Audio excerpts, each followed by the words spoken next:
नमस्ते दोस्तों, मैं हूं रजत और आप सभी का स्वागत है अक्षत योग में। दोस्तों आज जानेंगे अपनी श्वास प्रश्वास के बारे में। दोस्तों हम सभी जानते हैं, अगर हम श्वास न लें तो हम जीवित नहीं रह पाएंगे। भोजन यदि हम कुछ दिनों तक नहीं करते हैं तो हम जीवन व्यतीत कर सकते हैं। इसी प्रकार पानी के बिना भी हम जी सकते हैं, किंतु यदि श्वास हमें कुछ क्षण के लिए यदि हमारी श्वास को रोक दिया जाए तो हम श्वास के बिना जीवित नहीं रह पाएंगे। तो इसी से हम अनुमान लगा सकते हैं कि श्वास का हमारे जीवन में कितना महत्वपूर्ण योगदान है। तो जानते हैं दोस्तों, हमें जो हमारी श्वास है वह कैसी होनी चाहिए, यानी कि उसकी जो जब वो भीतर शरीर के भीतर प्रवेश करती है तो शरीर का क्या प्रभाव होना चाहिए, शरीर किस तरह से अंदर जाना चाहिए या फिर बाहर आना चाहिए, और श्वास बाहर आएगी तो क्या करना चाहिए। तो दोस्तों मैं आपको सिंपल सा एग्जांपल दूंगा। आप कल्पना करिए उस बच्चे की जो कि 2 से 3 महीने का होता है और अब कहीं भी बिस्तर में कमर के बल लेटा होता है, तो उसके साथ क्या होता है। तो जब श्वास भरता है तो आप देखोगे उसका पेट बाहर ऊपर की ओर आता है, और जब वो श्वास छोड़ता है तो उसका पेट अंदर की ओर जाता है, यानी कि उसकी श्वास जो है प्राकृतिक रूप से चल रही होती है एक 2 से 3 माह के बच्चे की। लेकिन अभी आप अपनी देखिए हमारे साथ क्या हो रहा है। अधिकांश लोग जो श्वास है उनकी श्वास गलत हो चुकी है।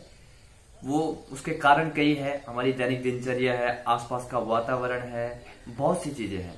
तो दोस्तों पहले जानेंगे इस श्वास को अभी लेना कैसे। अभी मैं उसी तरह से लेके दिखाता हूँ जैसे बच्चे का जाना चाहिए। आप ऐसा समझिए कि आपका पेट जो है ये एक बैलून है, एक गुब्बारा है, जिसके अंदर जब आप हवा भर रहे हो यानी कि श्वास भर रहे हो तो ये फूल के बाहर आएगा, और जब आप श्वास को बाहर छोड़ रहे हो तो ये पिचक के अंदर चले जाएगा। आप अभी फिलहाल इतना समझिए, मैं इसके एनाटॉमिकली समझाऊंगा आपको, पहले इतना समझिए, ठीक है। तो उसके लिए क्या करना है, आपको किसी भी आसन में कमर सीधी करके बैठना है, ये पहली बात ध्यान रखना है। कैसे भी बैठ सकते हैं, आलती पालती मार करके। इसके बाद एक हाथ को पेट में रख लीजिए, आप अपना लेफ्ट हैंड या राइट हैंड। देखिए श्वास भरेंगे, श्वास भरते हुए पेट बाहर की ओर होना चाहिए, श्वास छोड़ेंगे पेट अंदर जाना चाहिए। अब कई लोग पेट क्या समझते हैं, नीचे वाला पेट नहीं, मध्य या नीचे वाला पेट नहीं, जो बिल्कुल टॉप वाला पोर्शन है, जस्ट जो डायफ्राम के नीचे वाला पोर्शन है, इस वाले पेट पे यहां पर हाथ लगाना है, बिल्कुल लंग्स के नीचे, और यहां पे आप महसूस करेंगे ये पेट बाहर आ रहा है।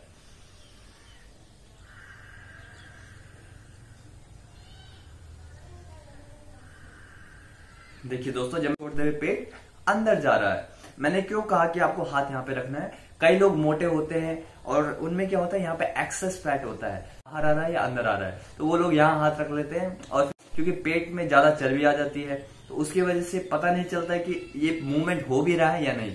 इसीलिए मैंने कहा जो एग्जैक्ट जगह है यहाँ पे रखिए। आप जानते हैं ऐसा होता क्यों है। श्वास जब आप भरते हो तो श्वास जाती है डायरेक्ट आपके लंग्स में।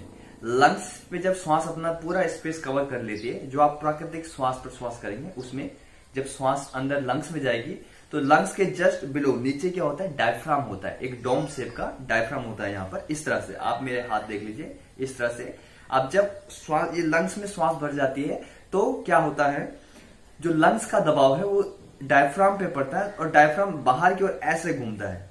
ये डायफ्राम ऐसे बाहर की ओर घूमता है, जिसको कि अब जो कि एब्डोमेन के साथ कनेक्ट है, और एब्डोमेन इस तरह से आपको बाहर आता हुआ महसूस होगा, यानी कि डायफ्राम बाहर मूव कर रहा है जिससे ये पेट ऐसे बाहर आ रहा है। तो ये है। वैसे जब श्वास छोड़ दी तो ये वापस अपनी जगह पे चला जाता है। फिर श्वास भरी, लंग्स का दबाव डायफ्राम पे पड़ा, डायफ्राम बाहर को आ गया, ऐसे पेट आ गया बाहर को। फिर श्वास बाहर चली गई, ये फिर अंदर चले गया। श्वास भरी, श्वास छोड़ी।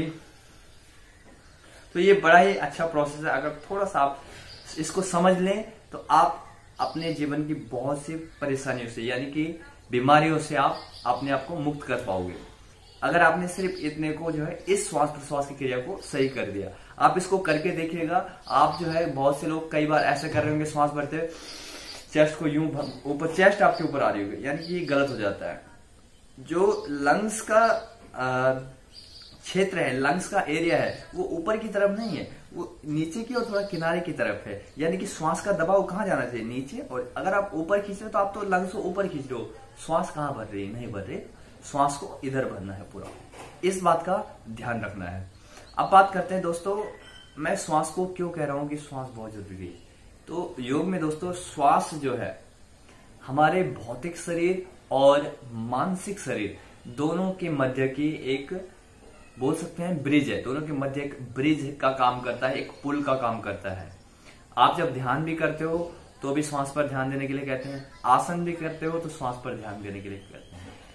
यानी कि भौतिक शरीर और मानसिक शरीर दोनों आपस में इंटरकनेक्टेड है। किसके माध्यम से? श्वास के माध्यम से। तो श्वास के माध्यम से आप दोनों में कोई भी बदलाव हो रहा है या कोई भी परिवर्तन करना चाहते हैं या कुछ भी इंप्रूवमेंट लाना चाहते हैं, आप श्वास के द्वारा उसमें कर सकते हैं।